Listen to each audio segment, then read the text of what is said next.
What's going on, everybody? Today we are going over my top 30 wide receiver rankings for week number 2 of the NFL season. First off, if you guys are new to this channel or have watched my videos in the past and aren't already subscribed, please consider doing so. It would really help me out. And at the end, of course, if you enjoyed the content, drop a like on the video. But we're going to start out here in S tier with Jamar Chase, Tyreek Hill, and then I'm going to actually add Stephon Diggs here. So Jamar Chase, first of all, going against the Baltimore Ravens. After a tough week 1 performance for the entire Bengals team, basically, I'm expecting a full bounce back week from a lot of these members. I don't think you're thinking twice about it. Jamar Chase was your number 1 drafted wide receiver in fantasy, first round pick. You're starting him every single week. Tyreek Hill at number 2 against New England Patriots. 215 yards in week 1 against the Chargers, 44.5 PPR fantasy points. You're absolutely loving what you're seeing out of him so far. Clearly on pace for his 2,000-yard mark as well. And at number 3, we have Stephon Diggs against the Las Vegas Raiders. He was really the only bright spot on a Buffalo Bills team that fell almost completely flat in week number 1 against the New York Jets. He had 10 catches on 13 targets for 102 yards, 26.2 PPR fantasy points against one of the better defenses in the league. Now, this week I have him ranked just above Davante Adams simply because of the quarterback situation. I would rather bet on Josh Allen than Jimmy G any week. I think Josh Allen's going to have a nice little bounce back game here against the Raiders, and it's a much easier matchup than the New York Jets. So I'm betting on Diggs to carry over that performance from last Monday night into this weekend. Now, at number 4, dropping into A tier, we do have Davante Adams against the Buffalo Bills. He had a below average week 1 performance here. 6 catches for 66 yards and didn't find the end zone. That's not really what you're accustomed to seeing from Davante Adams. He was outscored by Jacoby Myers on his own offense and also targeted less last Sunday. I don't think that continues. I really don't think that's going to be a weekly thing. The Bills have a good defense, but Las Vegas will look more for Davante Adams this week if I had to guess, and they will be throwing the ball because I'm expecting a close game. I'm not going to lie. I wasn't expecting the Bills and Jets game to be that close, and I was wrong about that, so I'm not going to count out that this will be a close matchup, but the Raiders should have to throw the ball a lot in this game. Next up in A tier, we have CeeDee Lamb going against the New York Jets. I would have ranked CeeDee Lamb lower on this list, but I saw what Stephon Diggs did on Monday night against this Jets defense. Absolutely torched him. CeeDee Lamb looked good in week number 1, but not fantasy-wise, simply because they blew the heck out of the New York Giants. 40-0. Of course, you're not going to be passing the ball a lot. Your receivers are not going to be on the field too much. I'm hoping that the Jets can keep this game a little bit closer against the Cowboys and CeeDee Lamb can be on the field more. Also, that being said, Brandon Cooks has a sprained MCL, by the way. Could lead to even more action for CeeDee Lamb this weekend.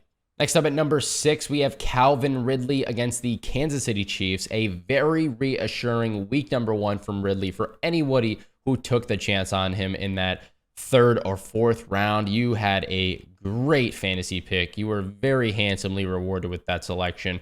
24.1 in week number 1. Looking for more of the same in week number 2 here. The Chiefs gave up a pretty decent, well, it was a good performance for Amon-Ra St. Brown, but not in Amon-Ra's standards, okay? It was a good performance for Amon-Ra's standards, not an amazing one. I'm expecting this matchup to be very high scoring between the Jags and the Chiefs. The over-under in this matchup is 51.5, which is the highest of the entire week. So Vegas is also betting on a lot of points being scored in this matchup. Number 7, we do have the man himself, Amon-Ra St. Brown against the Seattle Seahawks. Seahawks coming off the game where they just let Puka Nacua and Tutu Atwell absolutely destroy them through the air. They couldn't move the ball on offense one bit in the second half of that game. I'm expecting this game to be a lot closer, which would benefit Amon-Ra St. Brown. My only concern is that they're going to rely on the run game a lot, especially because they're trying to get Jahmyr Gibbs more involved in this offense. And then, of course, you need to manufacture touches for David Montgomery since you're paying him so much money.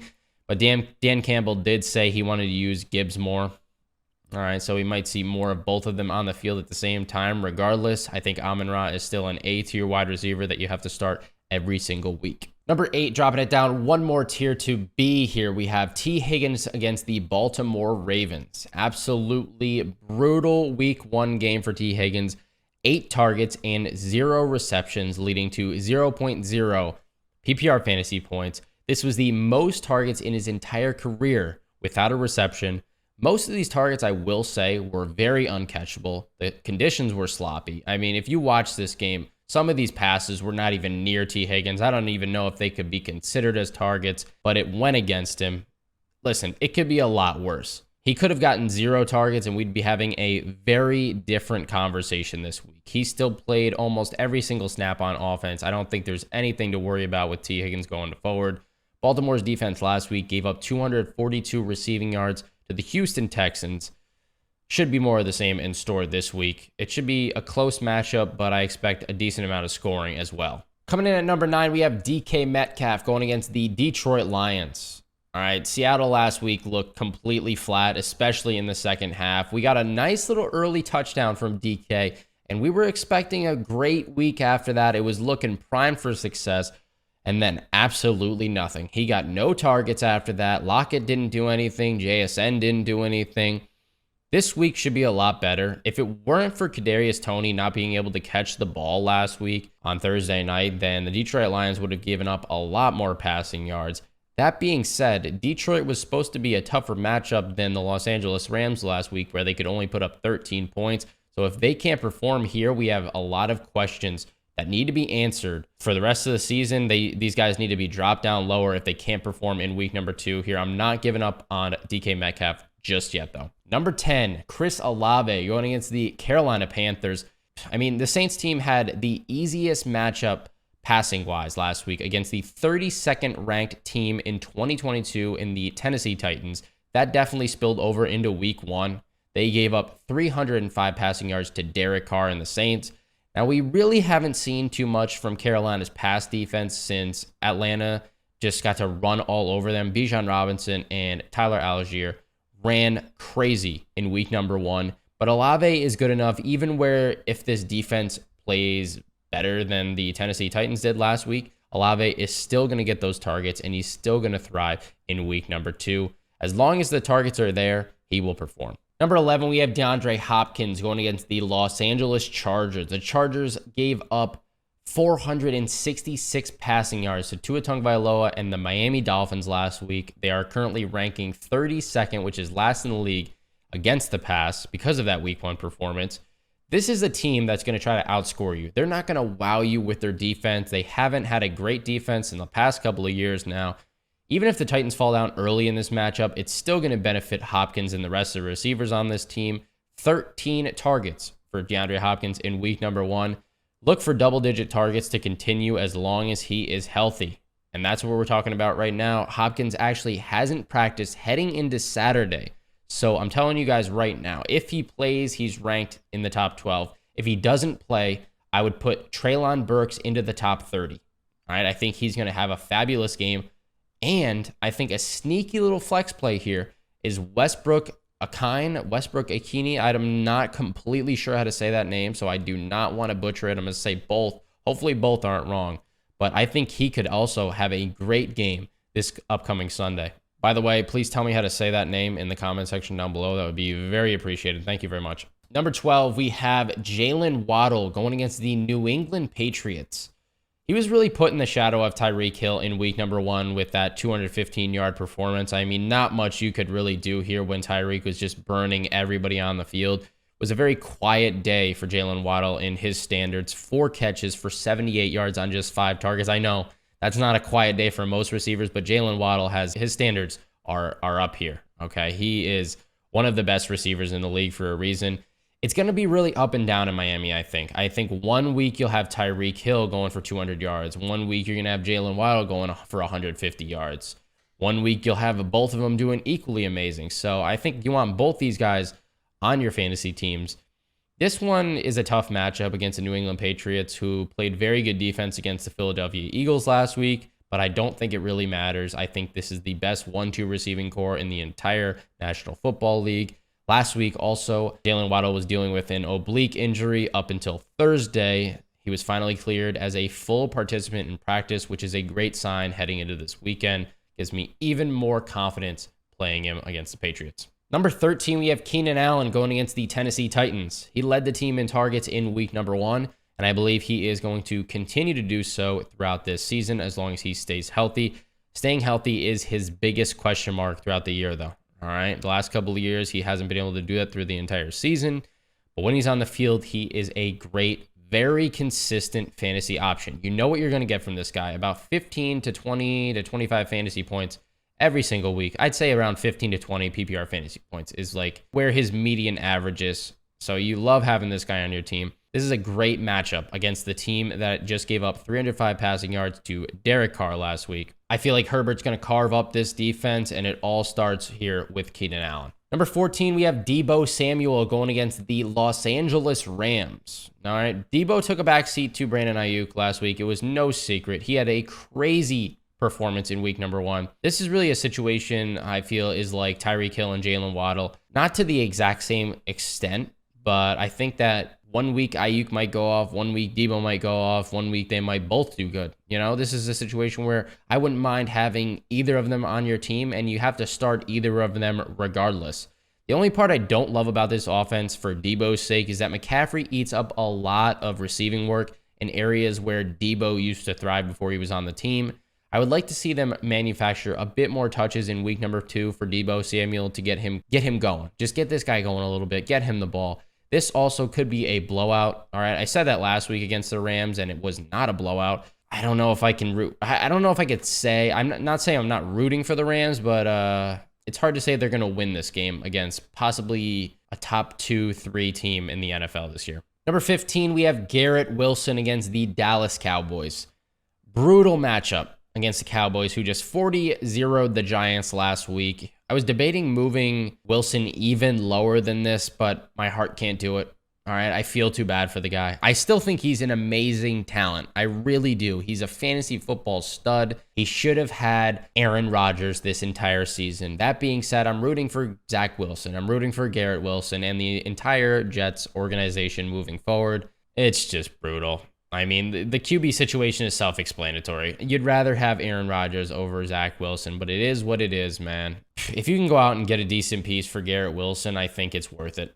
I still think he could have a solid year, don't get me wrong, but I don't think he's going to finish top 10 anymore. That's why I can't have him ranked in the top 10 this week. Barely got him in the top 15. Number 16, moving forward, we have Chris Godwin against the Chicago Bears.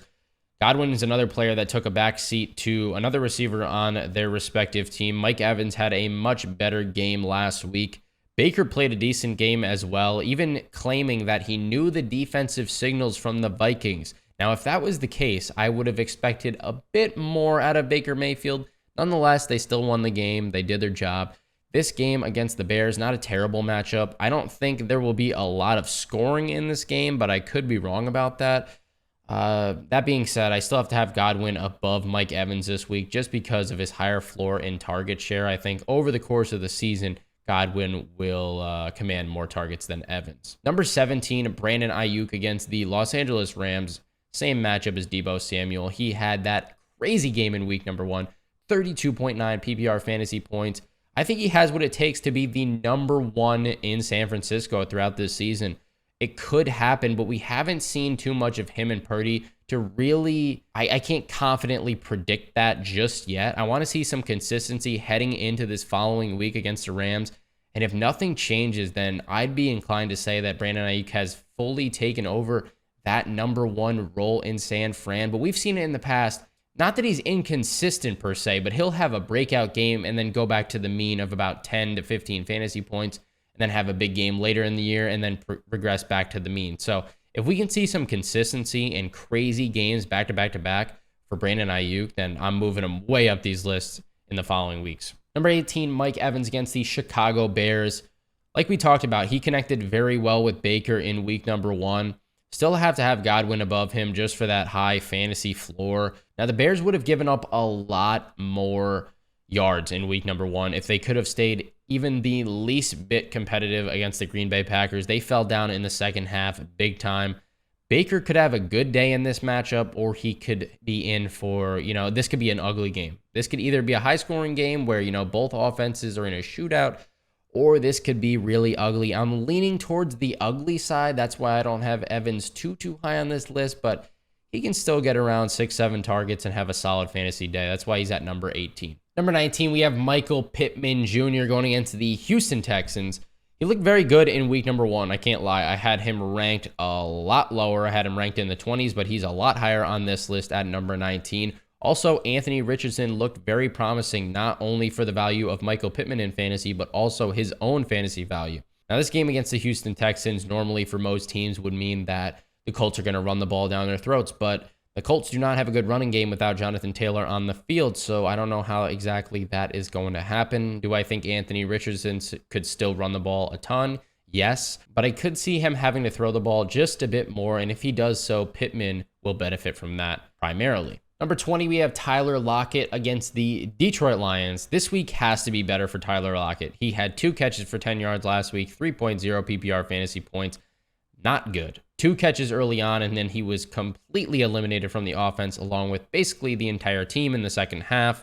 I don't think you can really blame it on him. I think Jackson Smith and Jigba, by the way, will continue to climb up and get more snaps as the year goes on, but I don't know if it's quite time for him to eat into Tyler Lockett's workload just yet. I don't think his potential will be damaged just yet. I am expecting a good amount of scoring in this matchup as the over-under is set to 47.5 points, so Vegas agrees with me. Hopefully, Lockett can find the end zone in this one or at least get around that 10 target mark for you. Number 21, we have Terry McLaurin against the Denver Broncos. This is a very tough matchup. Most likely going to be shadowed by Pat Surtain for the majority of this game. Even if he isn't for the entire game, the Denver defense doesn't give up a lot of points whatsoever. Now, even though it wasn't talked about in week number 1, I don't think he wasn't on the injury report for that turf toe anymore, but I still think it was bothering him last week. It might not have affected him in terms of suiting up for the game, but definitely in terms of creating separation and accelerating, it might have affected him. All right, he is one of the most consistent fantasy options when he is healthy. I would not be panicking just yet on Terry McLaurin from that week 1 performance. I think him and Jahan Dotson are going to have great years, so stay patient on these two. Number 22, we have Mike Williams against the Tennessee Titans. I am betting on Mike Williams this week. He was in my Players to Win You week number 2 video for a reason. All right, the Titans really struggled last week against the deep ball. Mike Williams is the deep ball guy in this offense. He is really an on and off type guy, though. I do have to say that. He's like a DJ Moore type, where one week they're going to go off and score you 30, and the next week they're going to score you 5. All right, it's no in between for this guy. Last time he had 8 in week number 1. I think all the stars could be aligning here in week number 2, one of the worst passing defenses in the league. Put the bet in, Mike Williams. Come on, baby. Catch a long touchdown for us, would you? Number 23, Amari Cooper against the Pittsburgh Steelers. Now, I would have had him higher on this list, but he's going into Pittsburgh after that absolute embarrassment of a game against the 49ers. I would be naive to say that I don't think the Pittsburgh Steelers are going to come out with a vengeance, and they are going to step up and play a lot better defense this week against the Browns. Last week against the Bengals for the Browns, it was very sloppy. It was very sloppy conditions, and they were winning the game since the jump, so Cooper didn't get too many targets, which is, expected. Nick Chubb got the majority of the work in this game. No reason to pass the ball a lot.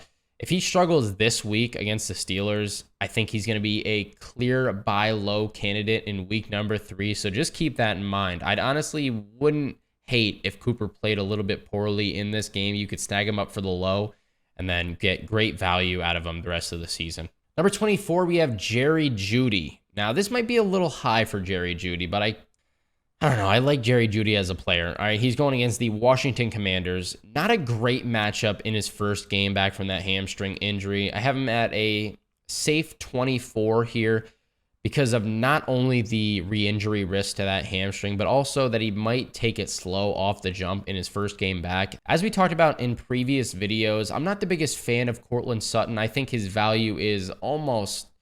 I don't think he's worth playing when Jerry Jeudy is on the field. So Jerry Jeudy's back this week. I don't think Sutton is a play whatsoever. He's not on my top 30. I think Jerry Jeudy is going to be put up higher on my rankings. I know Jerry Jeudy is going to be put up higher on my rankings in weeks to come, but this is a tough matchup in the first game back.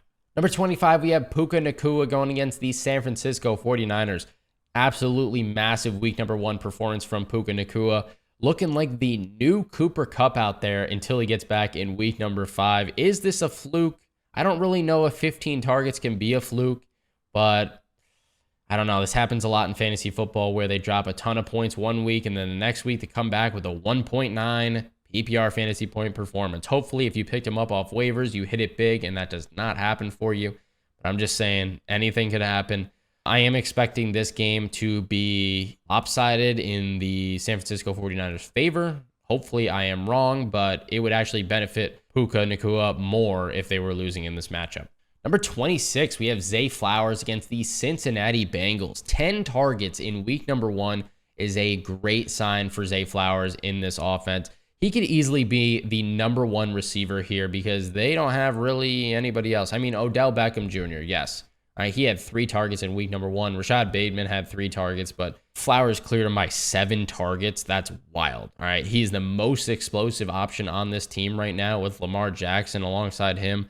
I want to see it carry over into week number 2. All right, if it does, he'll be higher on my list going forward.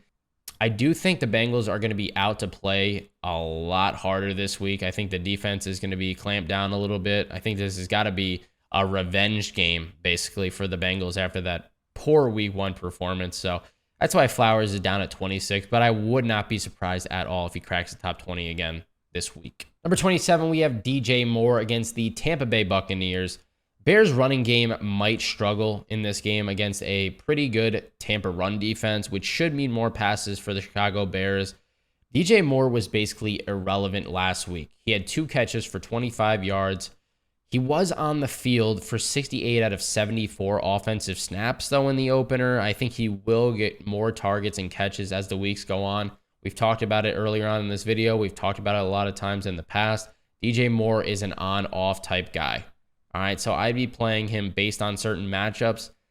This could be a good matchup here, okay, against a team where they might have to throw the ball a lot, but they had to throw the ball a lot last week, and he wasn't really relevant in that game. So if he doesn't get more targets this week, I think we have a serious conversation about DJ Moore going forward. Number 28, here we have Gabe Davis going against the Las Vegas Raiders. All right, this is another boomer bust guy, just like DJ Moore, just like Mike Williams, very comparable. Boy, did he bust all over the New York Jets on Monday night. Okay, that was not a good performance. He's got a much better matchup this week against the Raiders, who don't have a great secondary whatsoever. Is this the week where Gabe Davis catches that long touchdown? Let's hope so if you're playing him in fantasy. Number 29, we have George Pickens against the Cleveland Browns. Very mediocre week number 1 from Pickens. He had a lot of hype over the offseason. He had 5 catches for 36 yards in week number 1. He should see more action in week number 2 with Deontay Johnson sidelined for the next couple of weeks. Not in love with this matchup, but I still do think he is the number 1 over Allen Robinson going forward as long as Deontay Johnson's out of the lineup. This is supposed to be George Pickens' breakout year. I want to see some fireworks in week number 2 here. Last but not least, at number 30, we have Marquise Brown, Hollywood Brown against the New York Giants. This offense completely crapped the bed in week number 1, showed a whole lot of nothing. Honest to God, James Conner could potentially be the only fantasy viable option on this squad this year. All right, I had to give Hollywood one more chance, though, because last week was a tough matchup against Commanders. They have a sneaky good defense. Not really like the Giants are that much better of a matchup, but I want to see what he can do in week number 2. If he has that bounce back game where he leads the team in targets, I'm feeling much better about Marquise Brown going into the rest of the year. If not, like I said, James Conner could be the only fantasy viable option on this Cardinals team going forward. Anyways, guys, if you did enjoy this video, drop a thumbs up, subscribe to the channel if you're new. If you disagreed, agreed with any of these options, leave a comment down below. I'll catch you in the next one. Good luck in week number 2. Peace out.